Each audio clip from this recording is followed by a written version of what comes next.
Good afternoon. I'm Undersheriff Pat Ivey.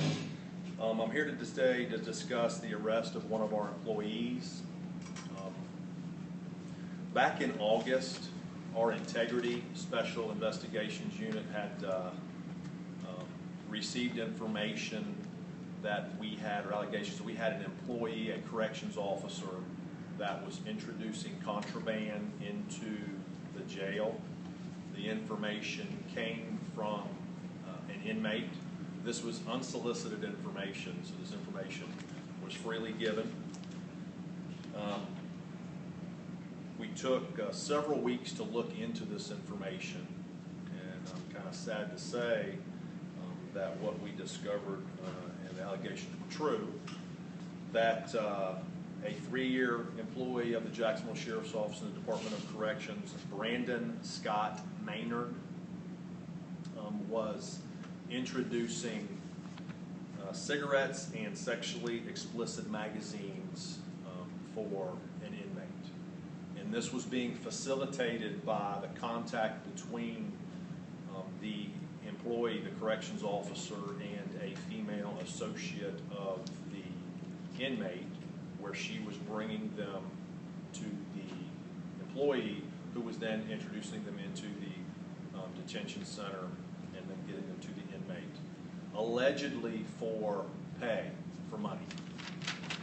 So earlier today, we brought in the employee, and the Integrity Unit conducted an interview of the employee, and he gave a confession, or admitted to the allegations. So he is being charged with 1 count each of introduction of contraband into a county detention facility and conspiracy to introduce contraband into a county detention facility. And the conspiracy part, that charge stems from the coordinated effort between multiple parties, employee, female acquaintance, or female friend of inmate and inmate.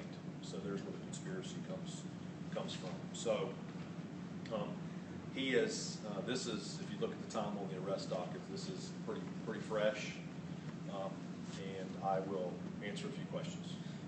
Cole from Action News, can we just clarify, was it 1 inmate that was receiving the items? Was it several? And what was the pipeline? How did it get into the jail? The employee it was, at this point, 1 employee, 1 inmate.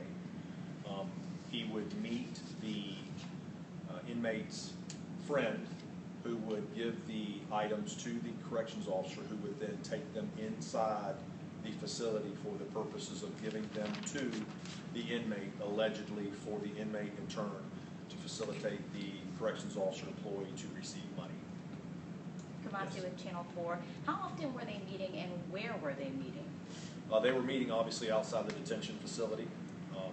I don't know the exact, address, location where they were meeting, and that we know of 1 significant incident, but it appears that there were multiple. We do know that allegedly that, or the employee admitted that on multiple occasions our employee would provide cigarettes to the inmate, which is contraband.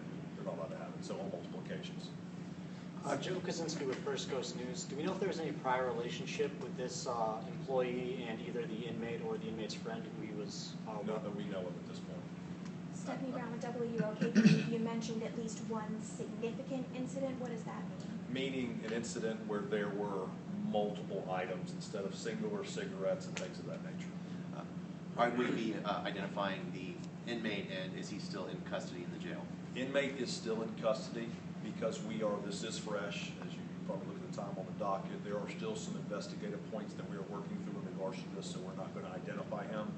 I will tell you this particular inmate is in custody for some significant felony charges prior to this, and he's not being charged at this point with this.